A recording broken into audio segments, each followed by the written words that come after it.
আসসালামু আলাইকুম, welcome to Setara mini kitchen. কমলার খোসা দিয়ে বিভিন্ন ধরনের যে প্রয়োজনীয় জিনিসগুলো তৈরি করে নেওয়া যায়, আপনারা এই ভিডিওটি না দেখলে বুঝতে পারবেন না। আশা করছি আজকের এই সহজ রেসিপিটি আপনাদের সবার কাছে অনেক ভালো লাগবে। এর জন্য এখানে আমি বড় সাইজের 5টা কমলা নিয়েছি। আপনারা চাইলে আরও পরিমাণে বেশি নিতে পারেন। এখন এই কমলার খোসাগুলো হাত দিয়ে ভালো করে ছাড়িয়ে নিব। কমলাগুলো আমি আগে থেকেই ভালো করে পরিষ্কার করে ধুয়ে নিয়েছি। সবগুলো কমলার খোসা একইভাবে আমি কমলা থেকে ছাড়িয়ে নিয়েছি।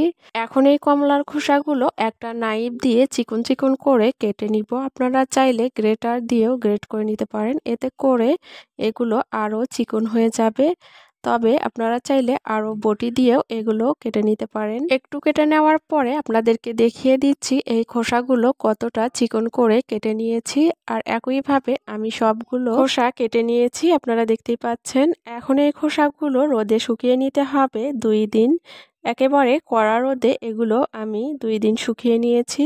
আর শুকানোর পরে খোসাগুলো দেখতে ঠিক এরকম হয়েছে। এখন আপনারা চাইলে একটা কাচের বয়ামে ভরে এগুলো দীর্ঘদিনের জন্য সংরক্ষণ করে রেখে দিতে পারেন।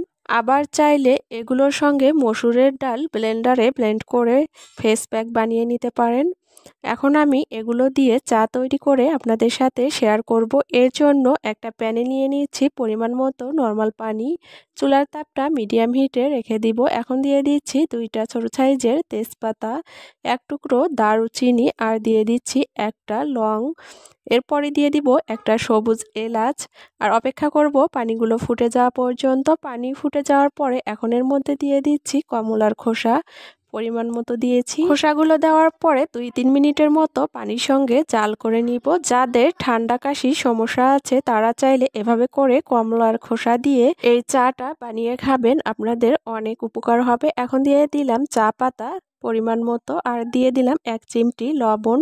আর আপনারা হয়তো দেখেই বুঝতে পারছেন যে চার কালারটা কতটা লোভনীয় হয়েছে। এখন এই চাটা পরিবেশন করে আপনাদের সাথে শেয়ার করছি। আপনারা আপনাদের পছন্দ অনুযায়ী চিনির পরিমাণটা বাড়িয়ে কমিয়ে অথবা চিনি ছাড়াই এই চাটা খেয়ে নিতে পারেন। শীতকালে বাজারে অনেক কমলা পাওয়া যায়, আপনারা চাইলে কমলার খোসা শুকিয়ে এভাবে সংরক্ষণ করে রেখে দিতে পারেন।